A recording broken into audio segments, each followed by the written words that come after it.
Diyos ko po, Tatay Digong nagbigay ng huling habilin sa mga anak at sa mga Pilipino. Nagpaiyak sa lahat. Nako, yan po ang ating alamin mga kabayan sa video ito.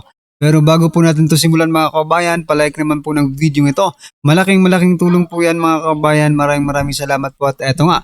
Pasadahan muna natin itong mga nagte-trending na balita dito po sa social media. At eto nga po mga kabayan, General Romeo Pukis ay nagsalita mga kabayan patungkol po dito sa mga nangyayari sa ating bansa. Sabi po dito, question, Your Honors, anong gagawin natin sa mga kababayan nating OFW na naipit sa gyera sa Middle East? Ayan na. Ang sagot mga kababayan, impeach Sara. Aray ko po. Kasi yan po ang ginagawa, no? Ayun po, yan po ang ginagawa ngayon ng House of Representatives, no? Wala ba silang planong tulungan, no? Ang ating mga kababayang OFW na naiipit. Sabi nga ni General Romeo Pukis, naiipit doon po sa Middle East mga kababayan. Ito po ang balita mga karibin natin, ang kabuuan po ng balitang ito. Nasaan ang focus? Habang umiigting ang tensyon sa Middle East at may mga OFW na nangangailangan ng agarang tulong, isang tanong ang ibinato sa pamahalaan. Ano ang prioridad ng gobyerno sa oras ng krisis? Sa social media post ni retired Philippine Air Force General Romeo Pukis, yun yung sabi niya, question, Your Honors, anong gagawin natin sa mga kababayan nating OFW na naipit sa gyera sa Middle East? Ang sagot, impeach Sara. Nako, sumabog po sa galit ang ating mga kababayan. Ito po ang sabi dito mga karibin natin, no? Sabi po dito ni Suba, ginawa naman ng mga makakaya, but hindi makabuelo. Sarado ang airport, wala pong magic carpet. Mga opisyal mismo ng mga bansa ang sumisiguro na nagtutulungan lahat sa ikaliligtas ng mga tao. Habang hinihintay natin, let's pray. Ayan, let's pray mga kabayan. Okay. Sabi naman po dito, maraming stranded na OFW sa Middle East. Nasaan ang eroplano ng gobyerno upang sundan sila? Nako, yung eroplano po ng gobyerno mga kabayan, naghahakot po ng maleta. Okay? Maleta po ang hinahakot, hindi po mga OFW. Aray ko po. Sabi po dito ni Ging, gagawin is focus lang sa impeachment. Tingnan maigi ang mga mukha nila. Aasenso na Pinas. Ayan, aasenso ng Pilipinas sa mga ginagawa nila. Wala naman silang mga pakialam sa totoong problema ng bayan. Importante sa kanila yung maleta. Ayan, ano po ang inyong masasabi dito mga karabin natin? Dito po sa post ni General Romeo Pukis. Just comment down below mga karabin natin dahil ito, papasadahan po natin ito. Ito pong si Atty. Rowena Guanzon hindi na po nakapagpigil at siya po ay nagbigay ng reaksyon dito po sa mga congressman na gustong i-impeach si Vice President Sara Duterte. Sabi po dito, paano nga naman makakakuha ng patas na pagdinig at boto ang BP? Kung ang mga humuhusga o ang huhusga ay allegedly nakatanggap ng mali-malitang pera. Ayun. Kaya naman pala mga kababayan, sa botohan, isa lang po mga kababayan ang hindi bumoto na ipagpat na may substance, no? Yung impeachment, okay? Si Congressman Bong Suntay lang po ang nanindigan, no, na ipaglaban si BP Sara. Ayan, yung iba bumoto po ng yes. Lahat po ng nasa justice member po ng Justice Committee, sila po ay bumoto ng yes. Sabi nga ni Atty. Rowena Guanzon, mga kaubayan, no, paano makakakuha ng patas na pagdinig at boto kung itong mga hinayupak ng mga congressman ay allegedly nakatanggap po ng mali-malitang pera. Okay? Ito po mga kababayan ang naging komento ng ating mga kababayan patungkol po dito. Sabi po dito ni Jed, karapat-dapat ang sambayanang Pilipino sa isang makatarungan, tapat at transparent na investigasyon. Huwag ilihis ang mga pinaka-interesante at pinakamalaking korupsyon ng administrasyong BBM tulad ng iskandalo sa pagkontrol ng baha at sa ang DPWH Cabral Files, illegal na pagpasok ng mga unprogrammed funds sa GAA 2025, issue ng pondo ng PhilHealth, pakikipagsabwatan sa ICC at mga paratang ng 18 dating Marines tungkol sa paghahatid ng maleta na may lamang pera para sa mga politiko at personalidad ayon sa kanilang sinumpaang joint affidavit. Ayan na. Kung hindi mananatiling may dungis o maglalaho ang tiwala sa inyo ng taong bayan, ganun lang kasimple. Correct. Oo. Ngayon pa nga lang, parang wala nang tiwala ang taong bayan. Ibiruin mo, no? Negatibo na po ang trust rating ng Pangulo, no? Sabi po dito ni Paclian, paano nga ba? Pugad ng crooks ang loob ng Congress. Correct.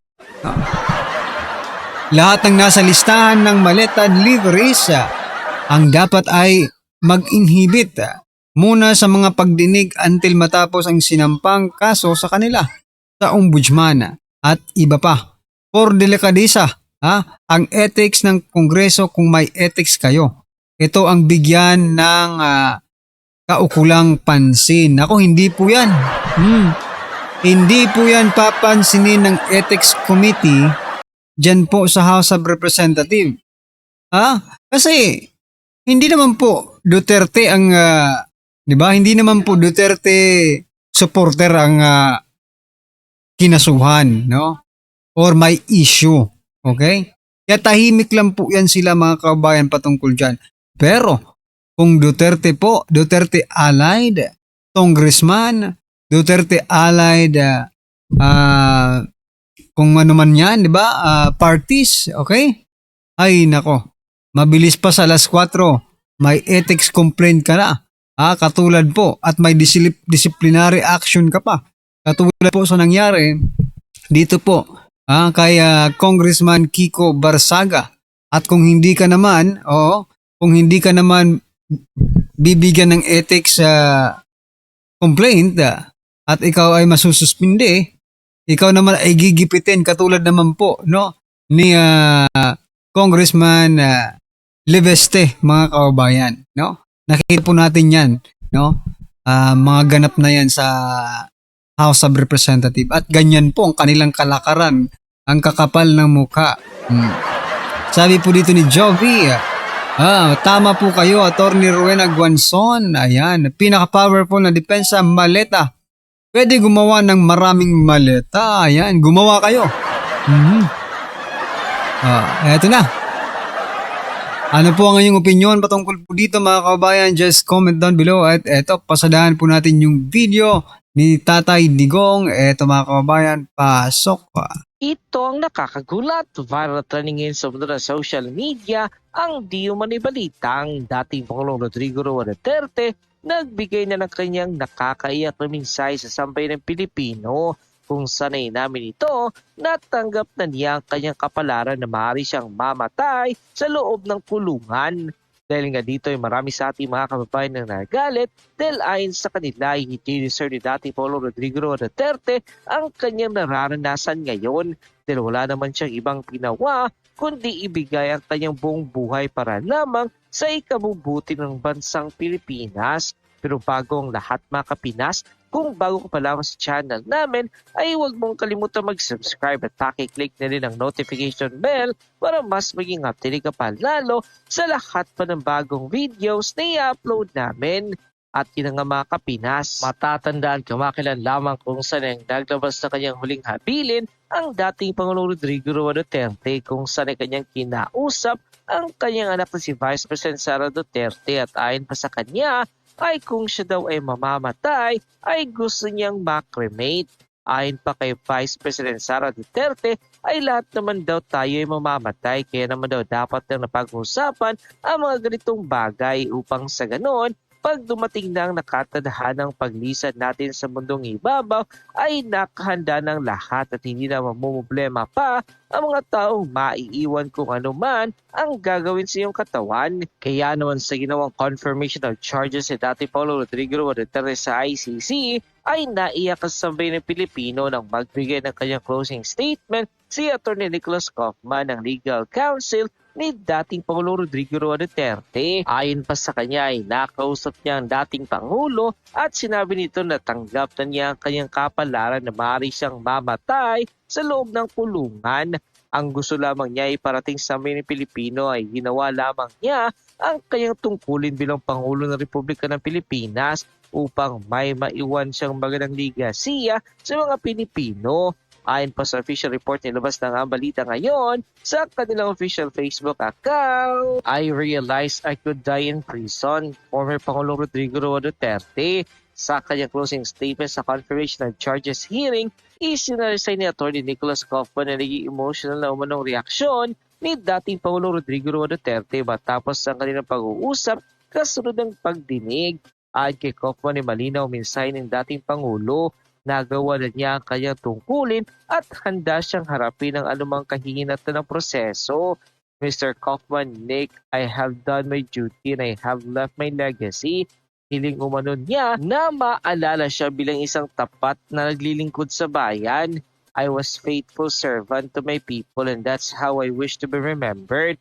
At ipinahatid ng tanggap na niya ang kanyang kapalaran. I have now accepted my fate and I realize that I could die in prison. End quote. Matapos nga lumabas sa balitang ito ay umaniyagan na samot-sari comment at reaction. So yan mga kabayan, no, ang gusto ito, ako nagpapasalamat talaga ako, no, dito kay former President Duterte, no, sa kanyang ginawa sa ating bansa mga kabayan. At syempre, bilang for example lang, no, ay lahat naman tayo ay patungong roon at na, 'di ba? Mawala na sa atin si Tatay Digong ay isa lang po ang mapapangako natin sa kanya, no? Ipagpapatuloy po, no, ng angkan ng Duterte ang nasimulan mo. At sisimulan natin 'yan mga kababayan. Okay? Tayong lahat magkaisa po tayo ngayong 2026. Iupo ulit natin ang isang Duterte na may malasakit, no? Ngayon pa lang mangangampanya na po tayo. Okay? Para yung mga hindi pa nakakapag-decide, mag-decide na sila, no? At ma-convince po natin. But they are may sarili po silang pagdedesisyon. Tayo ay nagsasuggest lang. Kung gusto niyo po na hindi maging ganito, no? Ang ating nararanasan, no? Gusto natin na umunlad ang Pilipinas.